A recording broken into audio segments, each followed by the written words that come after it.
अमृता एक सुंदर और सुशील लड़की थी जो एक छोटे से गांव में अपने माता पिता के साथ रहती थी। उसके पिता एक मजदूर थे और माता गृहिणी। लेकिन अमृता की एक अजीब सी आदत थी, नकुमत मिट्टी खाने की आदत। यह आदत उसे बचपन से ही थी जब वह स्कूल में पढ़ाई करती थी। एक दिन जब वह बाजार गई तो उसने देखा कि एक आदमी नकुमत मिट्टी बेच रहा है। अमृता उसकी ओर खींची चली गई और उसने थोड़ी सी नकुमत मिट्टी खरीद ली और चुपचाप घर लौट आई। घर पहुंचते ही उसने मिट्टी का एक छोटा टुकड़ा उठाया और मुंह में डाल लिया। जैसे ही उसने मिट्टी चखी, उसकी खुशबू और स्वाद ने उसके मन को भा लिया। उसी दिन से अमृता ने चोरी छिपे नकुमत मिट्टी खाना शुरू कर दिया। धीरे धीरे यह आदत उसकी लत बन गई। समय बीतता गया, अमृता बड़ी हुई और उसकी शादी अमन नामक युवक से हुई। अमन एक बहुत बड़ा बिजनेसमैन था और वह अपनी माँ राजरानी देवी के साथ रहता था। राजरानी देवी स्वभाव से अत्यंत सरल और स्नेही महिला थी। शादी के बाद जब अमृता पहली बार अपने ससुराल पहुंची तो राजरानी देवी ने उसका बहुत ही प्यार से स्वागत किया और कहा, आओ बेटी, तुम्हारा इस नए घर में स्वागत है। आज से तुम मेरी अपनी बेटी हो। तुम्हें किसी भी चीज की जरूरत हो या कोई परेशानी हो तो बिना डरे मुझसे कहना। सास के ममतामयी शब्द सुनकर अमृता बहुत खुश हुई। शादी का पहला दिन बहुत अच्छे से बीता। अगले दिन अमृता सुबह जल्दी उठी, नहा धोकर तैयार हुई और रसोई में जाकर सबके लिए खाना बनाया। उसके हाथों का स्वाद सबको बहुत पसंद आया और सभी ने उसकी तारीफ की। काम खत्म कर अमृता अपने कमरे में लौट आई। जैसे ही वह कमरे में पहुंची, उसके अंदर नकुमत मिट्टी खाने की तीव्र इच्छा जाग उठी। उसने सोचा, क्या करूं? थोड़ा सा नकुमत मिट्टी निकाल कर खा लूं। किसी को पता चल भी गया तो क्या होगा? सोचते हुए उसने मिट्टी निकाली और खाने लगी। अब वह रोज चोरी छिपे मिट्टी खाने लगी, लेकिन किसी को कोई भनक नहीं लगी। कुछ दिन ऐसे ही बीत गए, लेकिन अमृता की ये आदत दिन ब दिन बढ़ती ही जा रही थी। एक दिन उसकी सास राजरानी देवी ने उसके कमरे में नकुमत मिट्टी रखी हुई देखी। उन्होंने सोचा, बहू के पास इतनी नकुमत मिट्टी क्यों रखी है? क्या बहू भी मेरी तरह नकुमत मिट्टी खाती है? जिज्ञासावश उन्होंने मिट्टी का थोड़ा सा टुकड़ा उठाया और मुंह में डाल लिया। जैसे ही उन्होंने मिट्टी चखी, उन्हें ऐसा लगा जैसे उन्होंने अमृत छक लिया हो। उनके मन में एक पुरानी स्मृति जाग उठी। अरे वाह, यही तो वो स्वाद और खुशबू है जो मुझे मेरे बचपन की याद दिला रही है।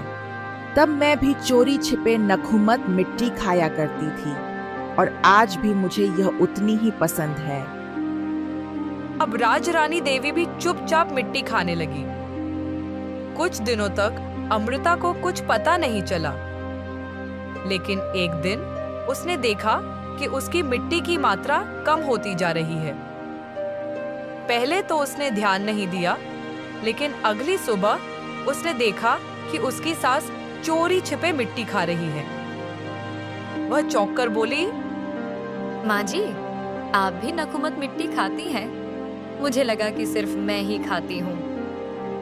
अमृता की बात सुनकर राजरानी देवी हंस पड़ी और बोली, क्या तुम भी नकुमत मिट्टी खाती हो? तभी तो तुम्हारे पास इतनी मिट्टी रखी हुई थी। राजरानी की बात सुनकर अमृता ने मुस्कुराते हुए कहा, हाँ माँ जी, मैं तो बचपन से नकुमत मिट्टी खा रही हूँ और आज भी चोरी छिपे खाती हूँ, लेकिन अब से मैं आपके साथ मिलकर खाऊंगी। राजरानी देवी भी खुशी से भर उठी। अब दोनों सास बहू मिलकर रोज नकुमत मिट्टी खाने लगी। धीरे धीरे उनका खाना पीना कम हो गया और मिट्टी खाना ज्यादा। कुछ दिनों में हालात ये हो गए कि वे दिन रात सिर्फ नकुमत मिट्टी ही खाती। फिर एक दिन राजरानी देवी ने देखा कि मिट्टी खत्म हो गई है। वे बेचैन हो उठी और तुरंत बाजार जाकर ढेर सारी मिट्टी खरीदकर वापस आई। घर आते ही दोनों फिर से मिट्टी खाने में मशगूल हो गई। लेकिन एक दिन अमन ने देख लिया कि अमृता चुपके चुपके नकुमत मिट्टी खा रही है। वह हैरान होकर बोला, अमृता, तुम नकुमत मिट्टी खा रही हो, लेकिन क्यों? इससे तुम्हारी तबीयत खराब हो सकती है। तुम्हें नहीं पता कि मिट्टी खाने से शरीर में खून की कमी हो जाती है और कई बीमारियां हो सकती हैं। अमन की बात सुनकर अमृता डर गई और सहमे हुए बोली, कुछ नहीं होगा, मैं तो बचपन से खा रही हूँ। अब तक कुछ नहीं हुआ तो अब क्या होगा? ये सुनकर अमन को बहुत गुस्सा आया। उसने झल्लाते हुए कहा, क्या तुम पागल हो गई हो? नकुमत मिट्टी खाना बंद करो। अगर फिर से खाई तो अच्छा नहीं होगा।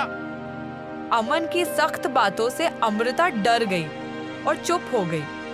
2-4 दिन बीते, लेकिन अमृता कहाँ मानने वाली थी। वह फिर से राजरानी देवी के साथ मिलकर मिट्टी खाने लगी। फिर एक दिन अमन ने अपनी माँ को भी चुपचाप नकुमत मिट्टी खाते देख लिया। वह चौंक गया और बोला, माँ, आप भी नकुमत मिट्टी खाती हैं? मुझे तो पता ही नहीं था। ये आदत आपको कब से है? राजरानी देवी डर गई और धीरे से बोली, बेटा, मैं तो बचपन से खाती थी, लेकिन तुम्हारे जन्म के बाद मैंने छोड़ दी थी। लेकिन जब मैंने बहू के पास ढेर सारी नकुमत मिट्टी देखी तो मुझसे रहा नहीं गया और मैंने भी खा ली। राजरानी की बात सुनकर अमन को बहुत गुस्सा आया। वह कुछ नहीं बोला और चुपचाप वहां से चला गया।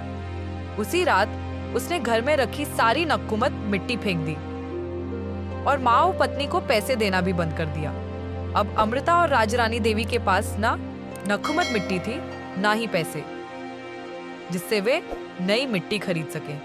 कुछ दिन तक दोनों ने मिट्टी नहीं खाई। धीरे धीरे उनकी यह आदत छूट गई। अब उनकी तबीयत भी ठीक रहने लगी और वे समय पर खाना खाने लगी। जीवन फिर से सामान्य हो गया। अब दोनों सास बहू खुशी खुशी रहने लगी। तो दोस्तों, क्या आपके आसपास भी कोई ऐसा है जिसे स्लैटी, नकुमत मिट्टी, मुल्तानी मिट्टी, चौक आदि खाने की आदत हो? अगर हाँ तो नीचे कमेंट करें। अगर आपको ये कहानी पसंद आई हो तो चैनल को सब्सक्राइब करके बेल आइकन जरूर दबाएं ताकि अगली कहानी की नोटिफिकेशन सबसे पहले आपको मिले।